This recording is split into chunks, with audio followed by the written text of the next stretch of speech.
Hi, class. So in this video, I am just reading this text out loud to you. So just use this if you want some help with the reading. There's a lot of difficult pronunciations in this reading, so I think it's great that you're watching this. All right, so this is going to be the early history and culture of Japan, and we know this is from ushistory.org and adapted by the Newsella staff. A great deal of technological innovation has come from modern Japan. Its high tech expertise makes it easy to forget that even Japan had a Stone Age. The Stone Age, or Neolithic period, describes a time before a civilization developed widespread production or use of metal. From around the middle of the 11th century BC to 300 BC, the Japanese islands were populated by a Neolithic civilization. It is remembered as the Jomon rope pattern culture. This group of hunters and gatherers decorated their pottery by twisting rope around the wet clay, a process that produced a distinctive pattern. Remains of the Jomon dwellings and mounds of discarded shells mark the locations of their settlements. After the Jomon came the Yayoi period, when Japan became a rice-loving culture. Yayoi people adopted farming methods of wet field rice cultivation from the Asian continent, including irrigation, planting, and harvesting. Many of these techniques are still used in modern agriculture. The tomb period, AD 250 to 552, gets its name from the massive tombs that were constructed during this time. They dot the Japanese landscape to this day. The most awe-inspiring of these tombs is that of Emperor Nintoku, who might have reigned from around AD 395 to 425. This tomb near Osaka has a unique keyhole shape and is encircled by a moat. It measures 2,695 feet long, the length of more than 7 football fields, and covers an area of 80 acres. The Land of Wa.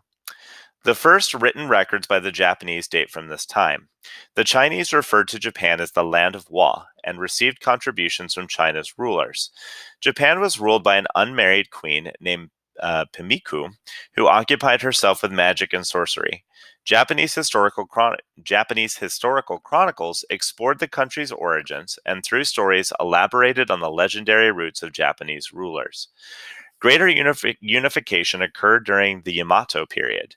Hundreds of clans located throughout the country merged under a single clan, the Yamato. This family traced its lineage to the sun goddess Amaterasu. This connection made them powerful political and religious leaders with the divine responsibility to protect the nation. 10,000 leaves. A notable figure of the late Yamato period was Prince Shotoku, a patron of Buddhism and a man of letters who served as the nation's governor. Under his rule, Japan based its first centralized government and constitution on the ideas of Confucius, the Chinese philosopher. Buddhist temples multiplied and official relations with China expanded through frequent interactions. The twin influence of Chinese culture and Buddhism defined the late Yamato period and Nara period that followed. A writing system was developed by adopting Chinese characters to represent the native Japanese language. With this advancement, Japanese literature flourished. Its high point came with the Manyashu, or collection of 10,000 leaves. This book was a compilation of poetry gathered from across Japan. The expanding impact of Buddhism led to the crowning achievement of Nara culture, the casting of the great Buddha. This statue sits 53 feet high and is made up of 1 million pounds of metal, a weight equivalent to that of a large passenger jet. Vying for power. In the 700s, rulers shifted the Japanese capital from Nara to what is now Kyoto. This move marked the beginning of the Heian period. The Heian period proved to be not only a time of increasing political uncertainty, but also of great cultural achievement. The emperor and various aristocratic families of the court ruled Japan. However, they were often more concerned with art, culture, and political plots than with governing. The most influential of these families were the Fujiwara.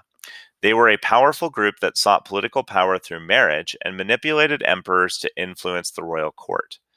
As effective a government eroded under the Fujiwara, new forces emerged. The warrior class, headed by the mighty Tara and Minamoto families, slowly extended its power through the provinces and later to Kyoto itself. An increasingly powerful Buddhist clergy also gained also gained greater influence. They flexed their political muscles by allowing former emperors to take control of temples. They also exercised military force by organizing armies of warrior monks who fought to preserve a temple's interests. High art. Culture and the arts benefited from the lax rule of Japan's leaders. Poets perfected the waka, or Japanese verse, as a literary form. Waka became a basis for courtly communication and competition. The Tale of Genji, Genji Monogatari, by Murasaki Shikabu, is considered to be the world's first novel. It paints a detailed and delicate picture of life and love at the royal court. Japan's rulers and noble families shaped Japanese arts in ways that persist even today.